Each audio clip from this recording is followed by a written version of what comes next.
पहली बात तो मुझे लगता है कि ये जो मामला है इसको नज़रियाती तौर पे देखना चाहिए कि ये जो गैर बराबरी की विषमता की सोच है ये अपने भारत के न्यू को और दस्तूर को, आइन को भी शर्मसार करती है, क्योंकि अब मुल्क का आइन और जो तहरीकें रही है इस मुल्क की वो बराबरी यानी मसावत की रही है। अगर कोई गैर बराबरी के नज़रिए से किसी का कत्ल करता है तो हम इसको कंडेम करते हैं, इसका निषेध करते हैं, क्योंकि ये इंसानियत को शर्मसार करने वाला मामला है। मुझे लगता है कि ये जो हिंदू मैथोलॉजी में कहा जाता है कि ये सारी जातियों को एक ही नज़र से देखो, तो फिर अब जब बात ये चलती है तो फिर ये कत्ल क्यों हो रहे हैं? हम देख रहे हैं कि मुल्क के अंदर ऑनर किलिंग के अंदर ज़्यादातर हिंदू के अंतर्गत जाति का ही समावेश होता है। तो फिर एक है तो सेफ है, बटेंगे तो कटेंगे, ये सिर्फ चुनावी जुमले हैं क्या?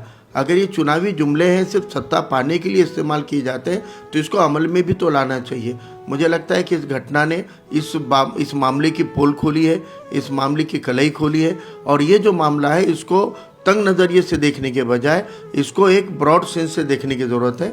इस मामले में उस फैमिली का जो बयान सामने आ रहा है, उस बयान के तहत अभी भी उस फैमिली को और उस आंचल को थ्रेट है, अभी भी उसको जान से मारने की धमकियां दी गई है, और उसकी भी और उस परिवार की भी जान को खतरा है। तो हम तो मांग करते हैं कि पहले पुलिस प्रोटेक्शन उस परिवार को देना चाहिए, आंचल मामीरवार जो है उसको भी देना चाहिए, सक्षम टाटे के परिजनों को भी पुलिस की सुरक्षा देनी चाहिए, और इस मामले की जांच कड़े तौर पे करना चाहिए। पुलिस का भी इन्वॉल्वमेंट होने की इल्ज़ाम इसमें आ रहे हैं, तो इसकी भी कड़ी जांच होनी चाहिए। हायर अथॉरिटी से इस मामले की जांच हो और इसमें जो भी दोषी है उनके ऊपर कार्रवाई हो। अगर कोई किसी का क्रिमिनल बैकग्राउंड बताकर अगर उसके कत्ल करता है तो ये कानूनी नज़रिए से, आईनी नज़रिए से ठीक नहीं है।